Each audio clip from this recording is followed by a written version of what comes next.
Hi, welcome to the Oliver Fetter YouTube channel. Today I am installing head studs, ARP head studs, on my 4D56 Mitsubishi turbo diesel engine. Right now I've been running about 15 psi boosts, and I really want to be running about 20, which I think will kind of perk up my 1995 Mitsubishi Delica L300 to where it's like actually pretty quick. Um, this will be my final power modification on this engine and this chassis. And I guess real quick, the kind of five I've done was bigger turbo, the 15T turbo, um, a fuel pump tune, bigger exhaust, the governor mod, ooh, and then head studs. So with those five, hopefully after this fifth, which is kind of the culminating modification slash bomb proofing, hopefully it'll be pretty quick and honestly drive up some good highway hills. So I have high hopes. We'll see what happens. I'm going to do this a somewhat bastardized way.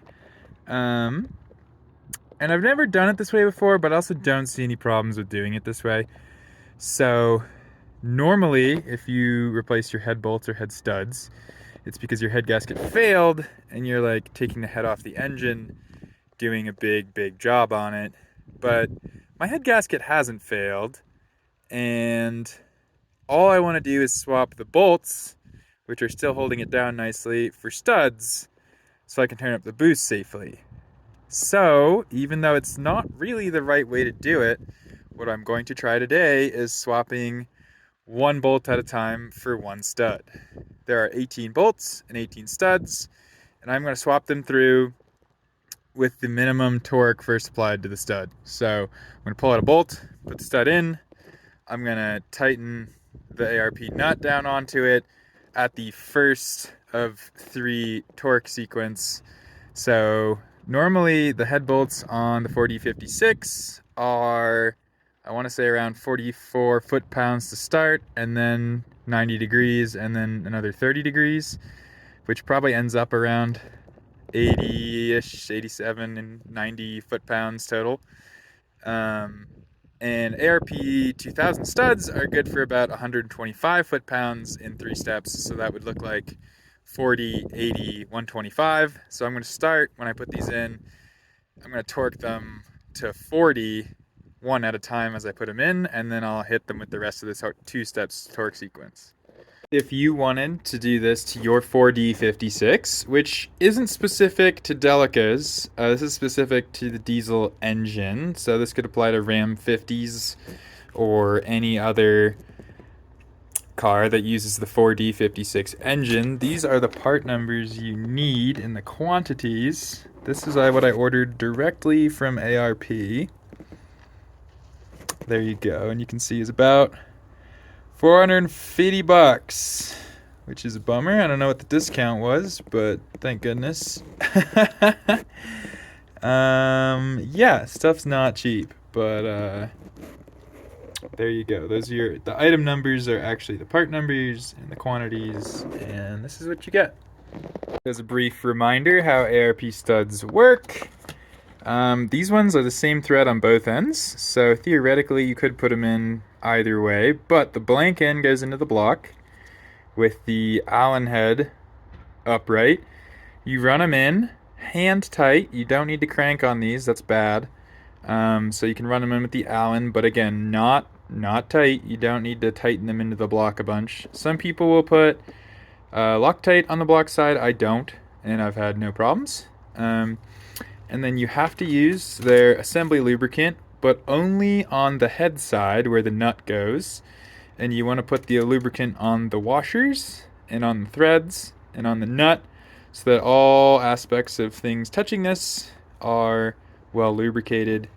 And then for ARP 2000, for a lot of applications in the M12 size, which is what this is, you will torque to 125 foot-pounds in three steps. So again, that's 40 foot-pounds, then 80 foot-pounds, then 125 foot-pounds in the appropriate Mitsubishi head bolt torque sequence. Okay, so we're looking at, these bolts here, those ones. And then we're also looking at these bolts that are, like that thing. And these ones on the back side. So it's kind of important you can make sure you can actually get in there. I thought I was going to use this, which won't reach because it's too wide next to the cam. But this will, and then hopefully my extension here will work when putting the new studs back in. Okay, so out of these three, this is the winner because it fits. This one's too wide, though it would be preferable. And don't use something like this because I almost stripped this bolt because there's not enough engagement with this rounded profile. You don't want the wobble end, you want the square end. And then just to show, that's my first head bolt. And there's the stud next to it. So you can see these studs are the right length because their nut will be most of the way down the top of that. Also worth mentioning that all these head bolts have washers. Honestly, these head bolts are pretty bomber. I bet you almost don't need to head stud this thing, but they have washers. You don't want to take those out because ARP has their own washers. And at least for being right next to the camshaft, it seems like you want to put the washer in before the stud, otherwise it'll hit the camshaft. And I did decide to remove the rocker arms. It just makes getting to those back bolts a lot easier, and it's really not a big deal to take those off. They'll go right back on. Just to say, no excuses. You can always work on your car. I was really planning on it being nice today. Worth mentioning this too, though I don't think it's super important. I am replacing the bolts in the order of the Mitsubishi head bolt torque sequence, which I think is a good idea. That means I am changing the clamping force on everything in an evenly distributed way as I'm going through these motions of my rather hack way of doing it.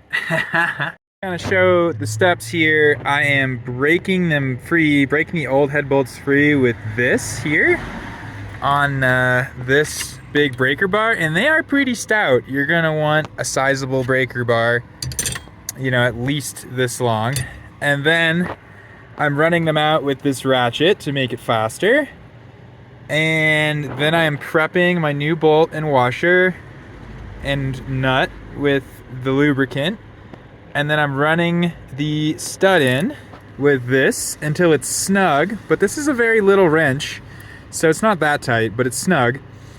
And then I'm placing the nut on it and running that down with this little wrench just because it's fast. And then I'm torquing I'm going to 50 foot-pounds right now instead of 40 because the head's already clamped. So I don't want to unclamp it too much before I then go and back and retorque to step up to the final 125.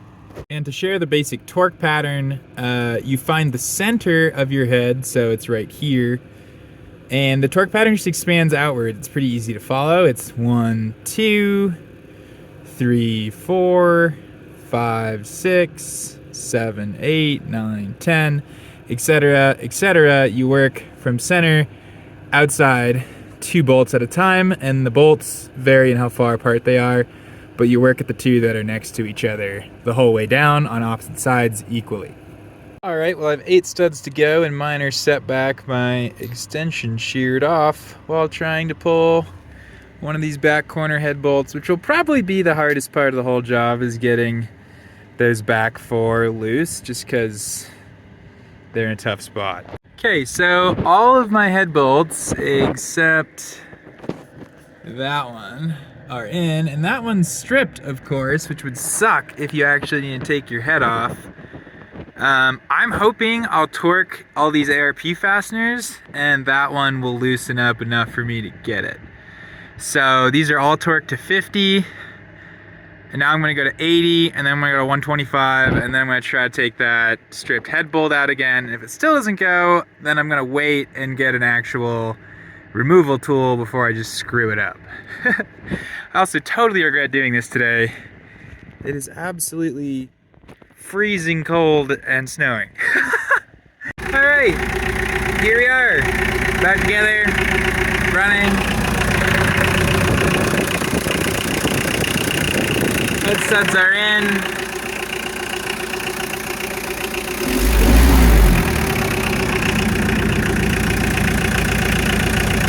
Oil is just oil, there's no coolant.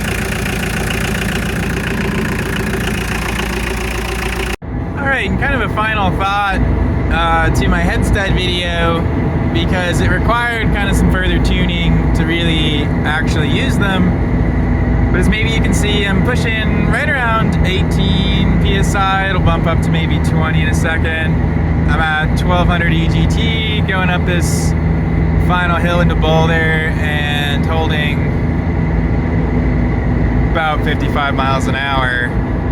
Previously, this hill would have been a 1350 EGT at maybe 35 to 40 miles an hour, and I didn't really get a running start into it. Just to say, once you kind of fully do all the modifications that you can do to the average old diesel engine, it can be quite drivable and quite good.